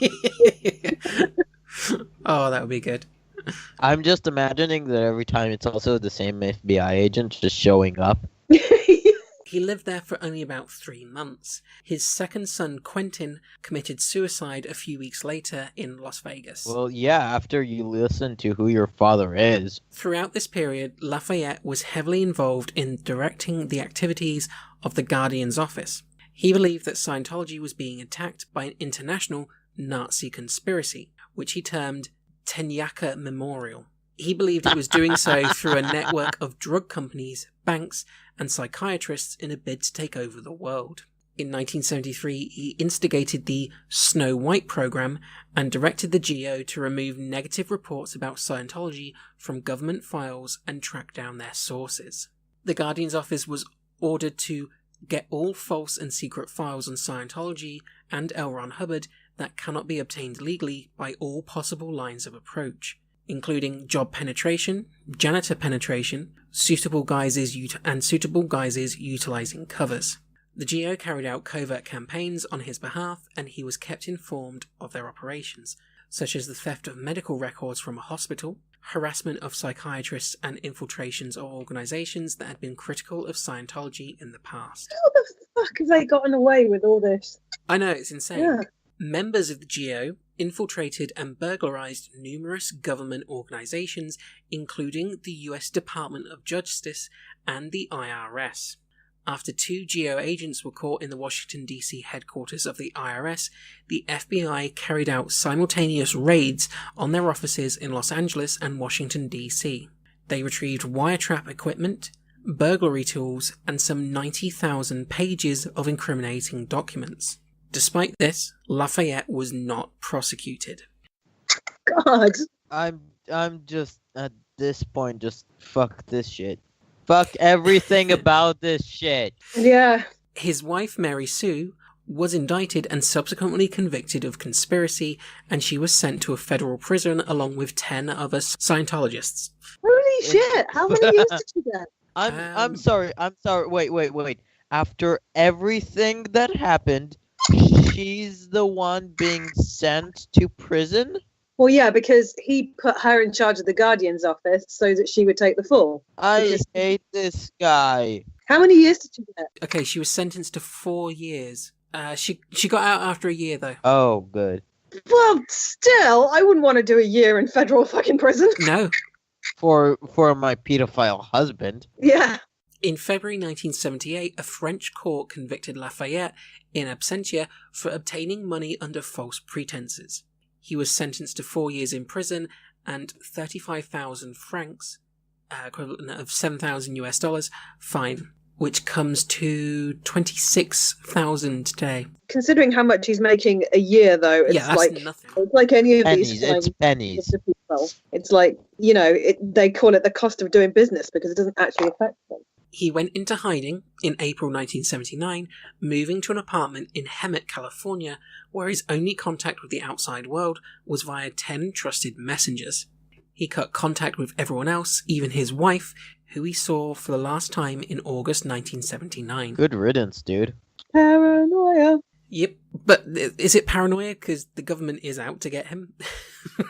So, For the first few years of the 1980s, he lived on the move, touring the Pacific Northwest in a recreational vehicle and living for a while in apartments in Newport Beach and Los Angeles. He used his time in hiding to write his first new works of science fiction for nearly 30 years, Battlefield Earth and Mission Earth, a 10-volume series. The books received mixed responses. not how I pictured him writing it, I have to say. He also wrote and composed music for 3 albums, which were produced by the Church of Scientology. The book soundtrack Space Jazz was released in 1982. Space jab. Oh, God. He's really, like, oh. I might end the episode with some Space Jazz. Yeah.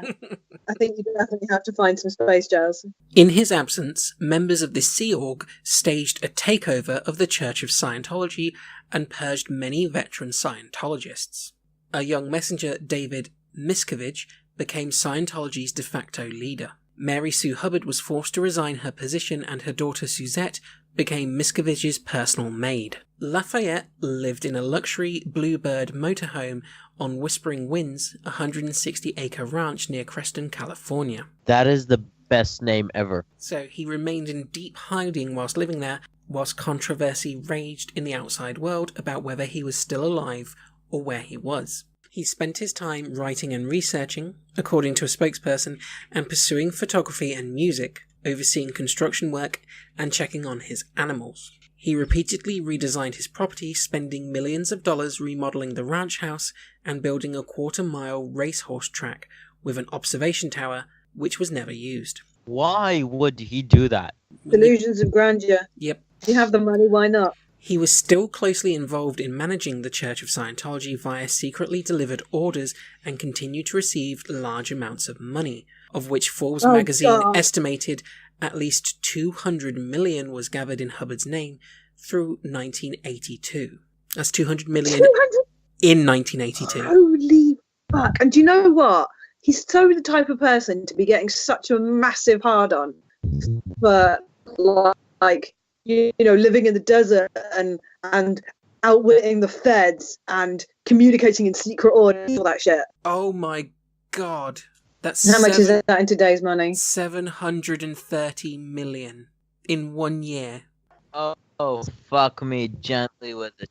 Oh, can I get that? Yeah, you just have to set up a cult. Oh, that would be easy after this. The problem is the pedophilia part. No, I don't think you have to be a paedophile. Not after hearing his life. Although it is quite interesting that I wonder if I mean, it's a very out of the way to go about having sex with children, but when I'm thinking, like, you know, because there's been other cult leaders who were pedophiles. Were pedophiles, yeah. And then there's been famous people as well. And I wonder if it's just a way for people to gain a cushion to get easy access. Probably. Sure, let's call it that. But no, that does make a bit of sense, Han. It's like, what's the guy's name? The musician who turned out to be a Lost paedophile. Prophets. Yeah, I can't think of his name, but Lost Prophets dude. Yeah, like a lot of what he did was convincing mothers who yeah. were his fans to basically hand over their children. Yep. And it's the same thing. It's that cult-like personality of you love me, so let me do this thing. Mm-hmm. So, and because I'm not a normal person, because I am special, it's not a harmful thing. Yeah. It becomes non-harmful because I'm doing it. Lafayette suffered further ill health, including chronic pancreatitis, during his residence at Whispering Winds. And on January 17th, 1986, he suffered from a stroke and died a week later. Yay. His body was cremated and the ashes were scattered at sea. Scientology leaders announced that his body had become an impediment to his work and that he decided to drop his body to continue his research on another planet, having learned how to do without a body. Right. Yeah, he didn't die, he ascended into a higher being. Of course he did. That was what I listened to a really interesting podcast documentary series about Heaven's Gate recently. Ooh. Oh, cool. Yeah, it's like a 10-part series. Very well worth a listen to. yeah. And they thought the same thing. They thought that they were having to shed their body to go into space. Yeah. Yeah, but they were like full-on militia preppers. No, not Heaven's Gate. No, Heaven's Gate were like really peace-loving and weirdly insular. Insular? Yeah, they basically they I think towards the end, because the cult ran for about 20 years, and towards the end I think there were about 30 of them, and they would live in the compound and they would go out to work, but they would, like, their only social life and their only interaction is with the other cult members. They didn't have any life outside the cult apart from their paid jobs. Yeah. But it was a very sort of like, it was a weirdly hippy dippy thing. I mean, you can actually watch their goodbye videos on YouTube, because they were all committing suicide to ascend to the next level, and they were all really happy to be doing it. Mm-hmm. And it's a weird experience watching their goodbye videos. Very strange experience. Wait, Heaven's Gate is the one with the bunk beds and the fact that they died like wearing all the same shit, right? Yes. Okay. No, so I was confusing it with the Kool-Aid. No, that's Jonestown. Right. John's. Yeah. Now I confuse the two all the time. So Heaven's Gate was the one where they all like died wearing new white clothes and everything. Yeah, they had white Nike trainers and black Nike tracksuits, and they all had the same haircut, and they all were like put under a purple shroud after they died and stuff. Yeah. So yeah. I wonder if it's only a matter of time until Scientology does something similar. Well, I don't know. I mean, that's like in next week. I mean, any good cult. I mean, any, you know, you look at the people in Heaven's Gate, and you know, they weren't the leaders weren't in it for sex. It was a very honestly held belief by at least the dude who was the leader. He didn't, you know, it wasn't a money making enterprise. He truly believed what he was preaching and what he was saying. But then somebody like, or an entity like Scientology, they don't give a fuck about the people. They don't give a fuck what they're saying. They just want to make money. So they're not going to start doing apocalyptic stuff and suicide stuff, because that just cuts off potential revenue for them. Yeah. You know, if you can get it all and keep them alive, then why bother? Yeah, exactly. They're in it for the money. They want the money. Yeah. So that's why they'll never go the route of people committing suicide, because A, it would look really fucking bad for them, but B, because it's not a good decision financially. You're cutting off your source of revenue, and why the fuck would you do that? Yeah, exactly. It's like churches who cut off specific sectors. They want the money. That's why they do half the shit they do. That's why they offer half the services they offer. So there's I hadn't heard of this guy. It came up on my Facebook feed. I don't even know who it was from, but it's some fairly famous evangelist preacher in America, and he charges $1,000 for a front row seat at one of his services. Yeah, religion's crazy. Yep. Religion is fascinating to me because it's such a major mindfuck. Yeah, it's such a major mindfuck, and it's so easily. I mean, there's so many things about it. It's like, to me, there is such a massive difference between having faith in a deity and then saying this book that was written by people 2,000 years ago is what this omnipotent being wants us to be. And it's like, how fucking dare you speak for a fucking deity and decide that your deity is so fucking petty that he really gives a shit who we're fucking. Or who we are. Yeah, like it's a deity. The Judeo-Christian deity is so human in his pettiness. Which is kind of ironic, because look at, like, the Greek version of the deities. Mm-hmm. Look at that, and you see, like, how petty and human they are in a way. Yeah, but then the Greek deities, correct me if I'm wrong on this, but I don't think the Greek deities were omnipotent, were they? They were powerful, but they weren't all powerful. And they were had as very, close very to it as human, possible. but they had very human impulses and very human flaws. The Greek gods. But they were close to being omnipotent as possible. I mean, they were immortal. They could bring back the dead, start wars, end wars. Yeah, but they didn't know everything, because you'd have them playing off against each other and certain gods putting in plans into motion to go against other gods that god didn't know about. So they weren't all-knowing, all-seeing kind of gods. I don't think they ever claimed to be all-knowing, all-seeing. No, but that's the Judeo-Christian God and the Islamic God. They are claimed to be all-knowing and all-seeing. Yeah.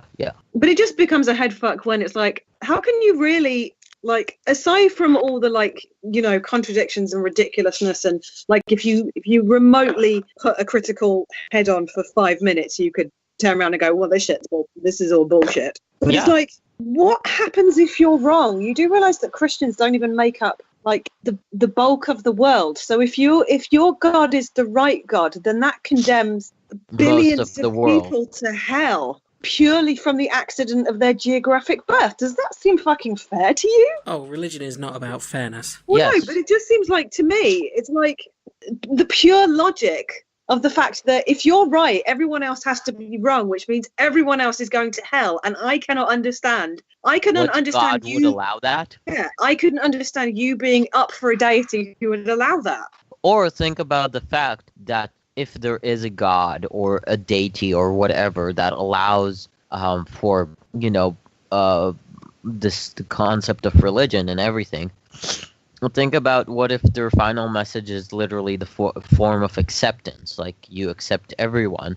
That means that all religions that counter one another and just try to take over the concept of religion worldwide is basically the idea that God has failed. Mm-hmm. Because if you don't accept one another, then fuck it. Yeah. Like, what's the point of having 7.5 billion people worldwide and just, like, fighting against one another for a concept that most people don't really care about in the long run? Like, of course you believe in something, whether or not you believe in nothing. But still, the idea that, whatever, like, I'm not gonna stand in front of a Christian person or a Muslim person as a, like, Jewish atheist. Like, I consider myself Jewish, but I'm an atheist. I'm more culturally Jewish than anything. And I'm not gonna start fighting with them about what religion is right, because, frankly, I don't care. Like, as long as you don't hurt me, I really don't care what the fuck you do. You can pray on Saturday, you can pray on Sunday, you can pray on Friday. Like, but that's the issue, isn't it? Is that people use religion as an excuse to inflict their opinions on other people, and that's why I say I have no problem with any one individual person's faith in any deity whatsoever, because faith is a personal relationship with an imaginary friend, but whatever. But it is a personal relationship. I have an issue with all religions, because all religion is man-made, and all religion is subjugating of somebody and all religion is unfair to somebody, and it's the one up. Yeah. You're bringing in the concept of one upping one another. Mm-hmm. And it also brings in the whole concept of, well, I feel like my God is the actual God, and I don't really give a shit as long as I'm right. I don't actually give a shit if 6 billion people burn in hell as long as I go to heaven. And I don't really give a shit about this world anyway, because I would rather put off having a decent life on the promise of going to paradise than actually try and fix the world that I live in. But wouldn't the concept of you to begin with fucking like saying fuck you to everyone else upset your chance in heaven due to the fact that you literally say fuck you? Well, I don't know, because according to the Judeo-Christian God, it's all about belief. Because as long as you believe and then say, oops, sorry, you're golden.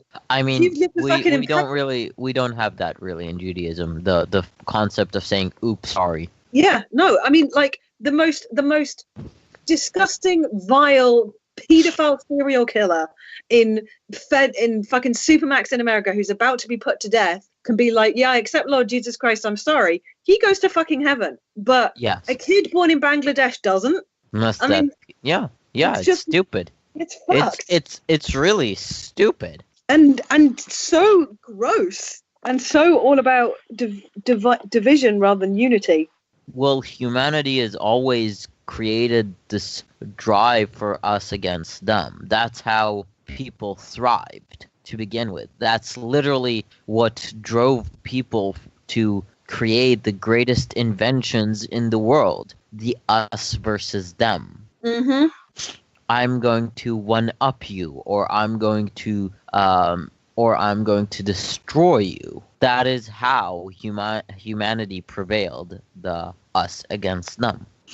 The only reason, just to sort of like go on a slight tangent from that, the only reason that white people became, I'm going to use the term top dog, I don't mean superior in that way, but I mean like, the fucking conquerors, is purely down to the Fertile Crescent. Yeah, we had because all across Europe, and I read an entire book on it that was basically because we had so much crop and species diversity, we could branch out from subsistence living earlier, which enabled people to pick up and not have to fight for food, so they could then use their brains to like invent shit. Yeah, the fact that you didn't have to put as much resources into improving your food and your survival rate. Mm-hmm. The fact that you could just leave that to other people, have time to do whatever the fuck you want, basically. Yeah, and it all goes back to that. Yeah. That's 100% true. So that was the life of L. Ron Hubbard. No, hang on, he's not. He's still alive. He's just on another planet, Amy. Sorry. That was the Earth time of L. There Ron we go. Hubbard. Despite the length of that was a very brief version. I had to like drop so many things and cut out stuff because it was so big. There's so much to this guy's story. So that genuinely, it's a taster. So if people want to learn more, go and read more because there's so much more detail about him out there. And if you'd like to forget that he's a pedophile.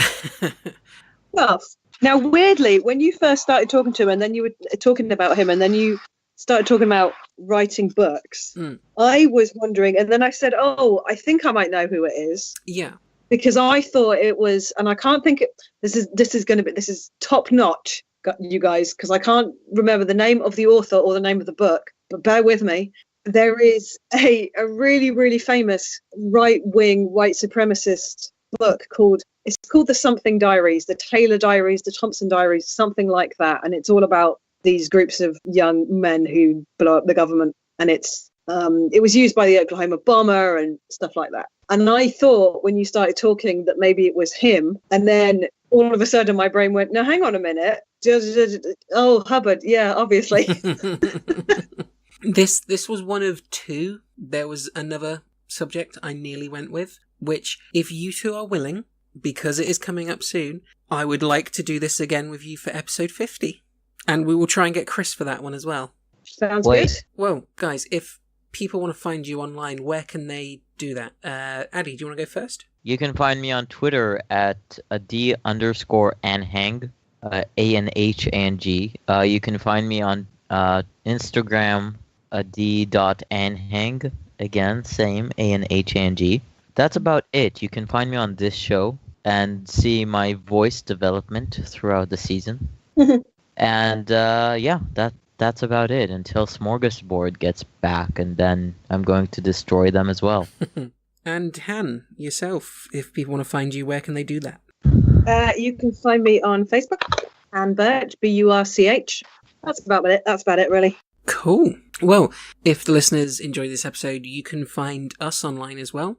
We have a Twitter account, which is at eccentric_earth. Our Instagram handle is the same. If you want to follow us on Facebook, you can go to www.facebook.com/eccentric earth. All of our social media platforms are kept up to date with news for new episodes so that you won't miss the new ones as they come out. If you want to write in with any suggestions for future episodes or to get in contact with any reason, you, the Church of Scientology, we're talking to you now, email address is eccentricearth@outlook.com. And if Haley Atwell... Yes, Haley, if you want to drop Addy a message, you can do that through us.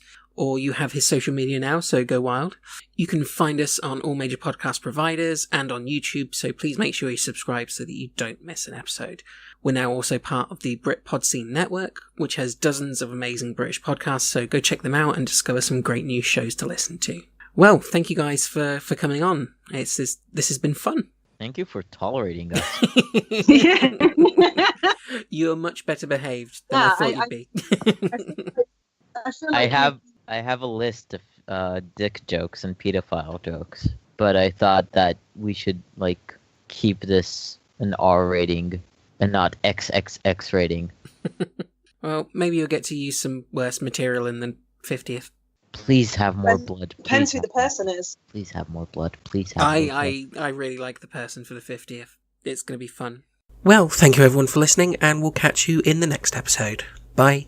Oh, my beautiful home.